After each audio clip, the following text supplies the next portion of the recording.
8 conseils pour réveiller ton énergie féminine et attirer de belles choses dans ta vie. Moi, je vais vraiment aborder le petit truc qu'on peut dégager. Vous savez, cette aura qui donne trop aux autres envie d'aller vers toi. Comme d'hab, j'ai fait tout plein de recherches pour vous donner les meilleurs conseils. Et bien sûr, c'est des conseils que j'ai recherchés parce que je les vise aussi. Personnellement, j'ai longtemps été une personne avec beaucoup de mécanismes de défense. Comme des fois, parler un peu brusquement, on va avoir un regard assez dur. Mais on va travailler tout ça ensemble. Il est important de commencer par la base. Visualise la personne que tu veux être. Imagine-toi un maximum ce que tu veux vraiment dégager. Moi, je sais que j'aimerais bien montrer une personne de moi un peu plus confiante, inspirante, qu'on m'écoute quand je m'exprime. Ne te focalise pas sur le négatif et arrête d'écouter la vie des autres. Souvent, on nous dit vois le positif, mais ça, pour moi, c'est un des trucs le plus compliqué. Donc, ce que j'ai commencé personnellement à faire, c'est à ne plus voir le négatif. Un matin, je me renverse plein de chocolat sur ma tenue, et je décide de me dire tant pis, je vais me changer, c'est pas ça qui va définir ma journée. Et j'essaye de pas m'enfoncer dans un truc et me dire ah ça y est la journée elle va mal commencer machin.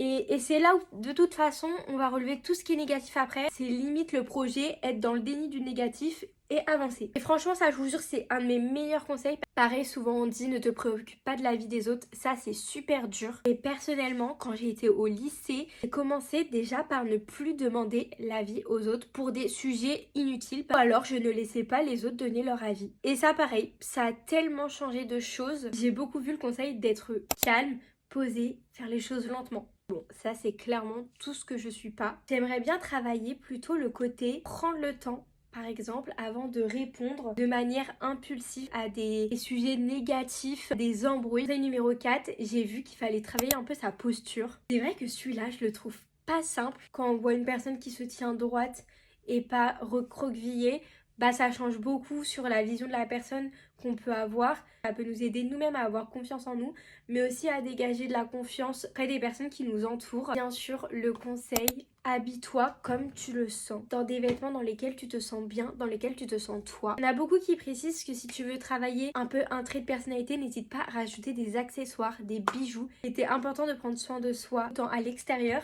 qu'à l'intérieur. N'hésite pas à prendre du temps pour lire, méditer, faire ta skincare, écrire. Avant de vouloir absolument dégager quelque chose pour les autres, fais-le pour toi. Alors lui, je pense que c'est un des meilleurs conseils. C'est vraiment de s'entourer des bonnes personnes. Entoure-toi de personnes pétillantes, solaires, avec qui tu rigoles, un peu en lien dans tes relations. Apprends à dire merci. Et je dirais même, pense aussi à retourner un compliment. Et je trouve que ça joue beaucoup dans l'image que tu peux renvoyer et le souvenir que tu peux laisser de toi. Regarde du contenu qui te motive. Je suis un maximum de personnes qui sont productives, des personnes qui font du montage, comme ça motive à faire du montage. Moi, c'est un truc qui m'aide énormément. Je te souhaite une bonne soirée.